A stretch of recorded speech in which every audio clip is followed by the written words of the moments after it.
Hi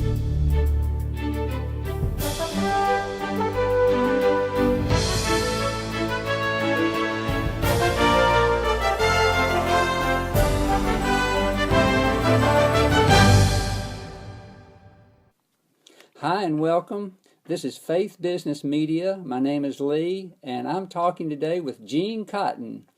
And Gene, thanks so much for being with us. And just to intro a little bit, you're a singer, songwriter, producer in the Nashville, Tennessee area, and you've been doing that for a day or two very successfully. So I appreciate you being with us.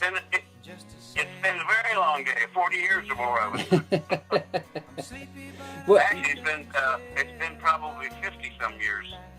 Give me a highlight of something that you remember, any of your days. Oh, there've been so many. I just have had the most incredible life. I've gone places, I've done things, I've been able to meet people, I've toured all over the country and world, doing concerts and songwriting.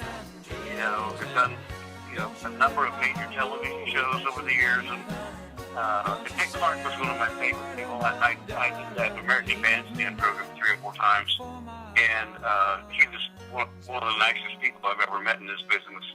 But, I've had a chance to meet people. Back in the early 70s, did a USO tour, and one of the concerts we did was on New Year's Eve. It was in Seoul, or Busan, Korea, and it was the worst concert. Everybody was drinking and drunk, and it was a loud, rude crowd. And we came away from doing that and saying, "Oh my gosh, I'm sure glad that's over with." Well, that was back in 1970, or 71. And a few years ago, I got an email from a guy asking me if I was the same Gene Cotton that played in Korea in 1970 or 71. I wrote him back, "Yes, why?" And I got this 10-page letter and an email back about what it meant to him, and he remembered the songs. He even remembered the jokes I told. It was just one of those things where you come away feeling like it was just a waste of time, and then 30-some, almost 40-some years later, somebody remembers it in a good way. And so even things that you thought were not that good, oftentimes are some of the things that some people remember the most about what you did. Yeah, that's a neat story. You may not even know that I worked with Dick Clark after you were there in the 70s. In fact, you were back in there about the same time in the later 70s. I did New Year's Rocking Eve and several shows with Dick Clark. Okay. I think I do remember that. So, yes, well, there's a lot of things I don't remember too much, but I would love for you to talk about Kids on Stage and how that came about. Well, in our community, I live in a little place called Leaper's Fork, and it's become it's 20 minutes from Nashville, and it's become kind of the place to live in Middle Tennessee. They call it the Malibu of Tennessee because it really has become an artist colony. And there's so many people who live out here, named artists that have moved here over the years. Faith Hill, Tim McGraw, Michael McDonald, the list goes on and on and on and on. So, but a bunch of us were in a local barbecue place, musicians sitting around a table talking about the school in our community. And somebody had read, or may have even just gone to the school board and got the test scores, and they were horrible. You go across the county, and test scores, the schools, you'd see 95 percentile, 92, 98, 87. And when you got to this little school in Leaper's Fork, the numbers were incredibly low. 19, 22, 30, 35 may have been one of the highest numbers, of all of it. And we just wanted to do something. And there was a guy named Aubrey Preston who was one of the most philanthropic people I've ever met in my entire life, and one of the good guys of our world. And he helped organize the stuff, and a lot of us as musicians got in there, and we started raising money because we figured, let's go to school, let's put a little rock and roll band together, or 2 rock and roll bands. If kids don't have instruments, well, between us all who were in the conversation, we figured we could come up with enough instruments and enough gear to outfit a couple of bands. And so we went to the school board and presented an idea about taking this school and turning it into an arts-focused school where everything would be taught through the lens of the visual and performing arts. And that was about 23 years ago. And we have a program called Kids on Stage Summer Academy that has been the focus of much of what we've done in the last few years. But we've helped the school. I mean, the test scores all of a sudden started going up, and we were trying to figure out what was going on.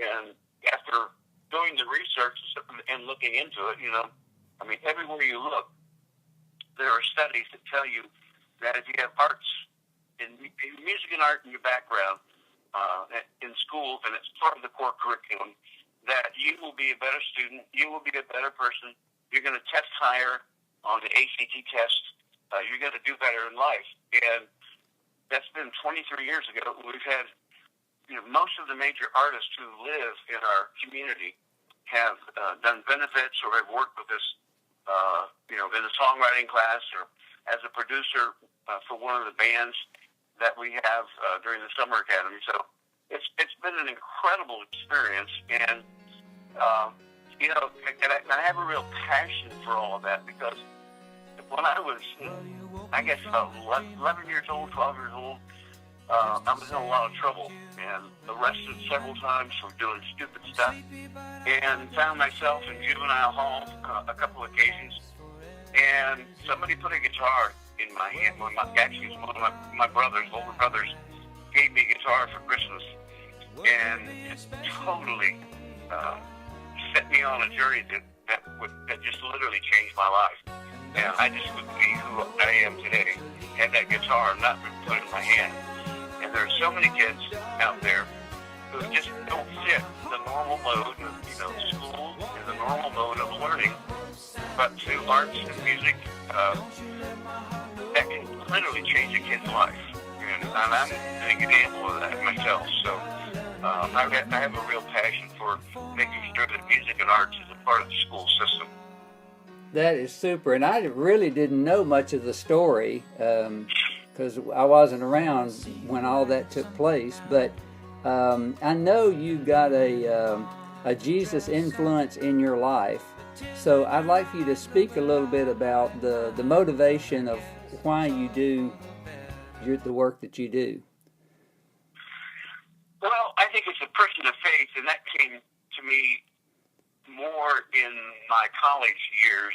I was not a part of any church growing up. I mean, off and on, my parents, attended the church, but they didn't have much influence on my life. And but when I was in college, I had a friend who became a Christian, and I could see in his life that something was absolutely different. I mean, I went to high school with this kid and grade school with him, and I knew him, and I knew what he was about and what his personality was, and I just saw a complete change in his life, and it caused me to start, looking at life seriously, and I think I stood out on my front porch in Columbus, Ohio, and looked up there at the sky and said, what is this all about?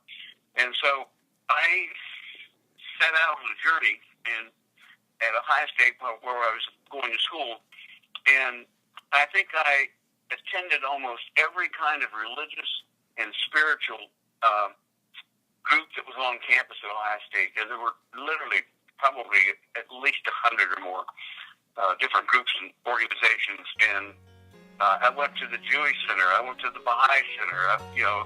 I found myself at Campus Crusade on campus there, and I started reading all of these different texts of different faiths, and I did not have a Billy Graham experience where, you know, there's just all of a sudden this flashing light. I think the best way I can say it is that after about 9 months of this journey, I saw things happening in my life that I couldn't account any other way other than just to say God was coming alive in my life. And I think there was a time when I made that, you know, public profession of faith. And what I figured out is that you can't separate Sunday morning from the rest of your life. I mean, people of faith should be doing faith stuff every day, in and out, and be totally committed to that. And I think part of that is to reach out and do, you know, works that are good. Anytime you can help change somebody's life, direct them in a good direction. And I've been involved in so many different things over the years, like the Kids on Stage program, you know, like the environmental movement. You know, for years, you know, I've been saying to people, you know, as Christians, you got to be concerned about what's going on in our air, in our water, in our food. And so there just isn't anything that we do as a family and as human beings that is not influenced, you know, by our faith and what that means to us to be able to reach out. You know, I think the relationship with God is twofold. You know, there's this spiritual relationship up and down, and then there's this horizontal relationship to the world. And, you know, that everything we do, you know, is a very conscious move based on our faith. Yes, well, I appreciate that, and that's such a neat story to get to hear. But our time's running short. I'm going to close this out, and we may bring us back for another time. Gene, thank you so much for spending the time with us. I appreciate it. And blessing to your family, and shalom to those who are listening. I said, igualmente. That means back in Spanish. I said, igualmente. That means back at you in Spanish. All right, super. Thanks.